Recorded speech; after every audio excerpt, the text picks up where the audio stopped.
Hello दोस्तों, कैसे हैं आप सभी लोग। स्वागत है आप सभी का आपके अपने चैनल शॉर्ट हैंड बाय अनुज सर पर। दोस्तों, अगर आपने अभी तक हमारे चैनल को सब्सक्राइब नहीं किया हो तो प्लीज़ जाकर हमारे चैनल को सब्सक्राइब करिए और वीडियो को लाइक करना मत भूलिएगा, क्योंकि दोस्तों डेली 4 बजे हमारे चैनल पर डिक्टेशन बोली जाती है। ठीक है, कभी रामधारी खंडगुप्ता एक तो कभी जो है जनसत्ता या फिर दैनिक जागरण के संपादकीय डिक्टेशन। ठीक, अगर आप सभी अपने शॉर्ट हैंड में करियर को बेटर करना चाहते हैं तो प्लीज़ जल्दी से जल्दी हमारे चैनल से जुड़िए। ये डिक्टेशन दोस्तों आप सभी की 80 WPM पर होगी। ठीक है, तो इस चैनल पर बने रहने के लिए आपको सब्सक्राइब करना पड़ेगा। चलिए, डिक्टेशन स्टार्ट होगी अगले 5 सेकंड में। Ready, start. राष्ट्रीय समर स्मारक में ऑपरेशन सिंदूर के शहीद 6 बहादुर सैनिकों के नाम शिलालेख पर होने पर एक नया विवाद उत्पन्न हो गया है। इसका कारण है रक्षा मंत्री का 28 जुलाई 2025 को संसद में दिया गया वक्तव्य, जिनमें उन्होंने सदन को आश्वस्त किया था कि ऑपरेशन सिंदूर में हमारे सैनिकों को कोई क्षति नहीं हुई। इस मसले पर उठे विवाद के बाद विपक्ष ने रक्षा मंत्री पर आरोप लगाया कि उन्होंने संसद को गुमराह किया है। अब लोकसभा अध्यक्ष इस संबंध में रक्षा मंत्री से सफाई मांग कर सकते हैं या मामले को जांच करने और रिपोर्ट देने के लिए विशेषाधिकार समिति के पास भेज सकते हैं। आरोप सही है या नहीं, इसके बारे में निष्कर्ष उचित प्रक्रिया के तहत जांच के बाद संसद में उजागर होगा। यहाँ विवेचना का प्रश्न यह है कि अगर कोई मंत्री जानबूझकर संसद को गुमराह करता है या अर्ध सत्य बोलता है तो उसे किस रूप में देखा जाएगा और उसके क्या नतीजे होंगे। संसद में मंत्रियों द्वारा दिए गए बयान या जवाब सत्य माने जाते हैं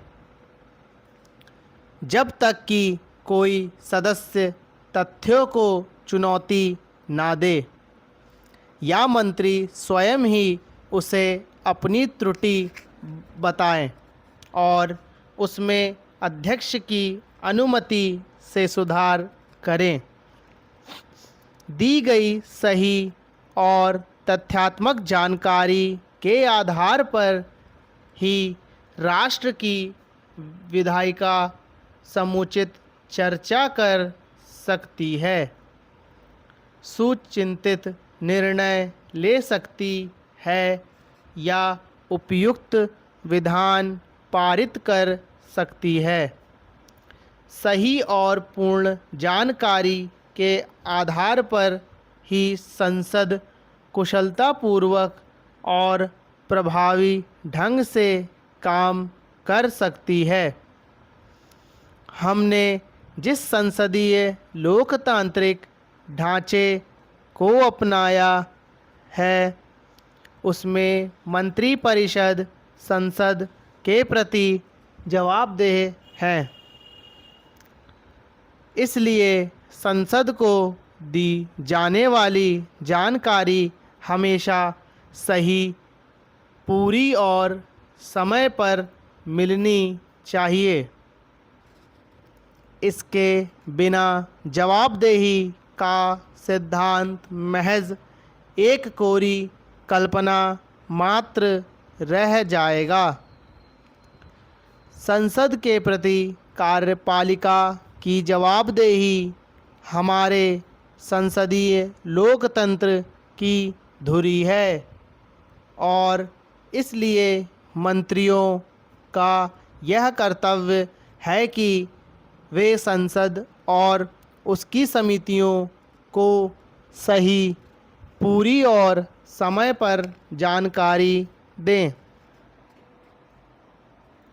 मंत्रियों, सदस्यों तथा संसदीय समितियों के सामने गवाही देने वाले गवाहों से सच और पूरा सच बोलने की अपेक्षा की जाती है।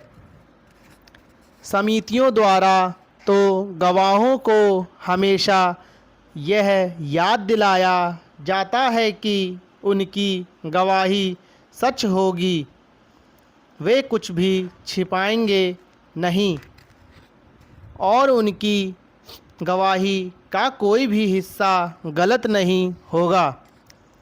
सच छिपाना, घुमा फिरा कर जवाब देना या संसद या उसकी समितियों को गुमराह करने की कोशिश करना विशेषाधिकार का उल्लंघन माना जाता है और इसके लिए संसद सज़ा देने में सक्षम है।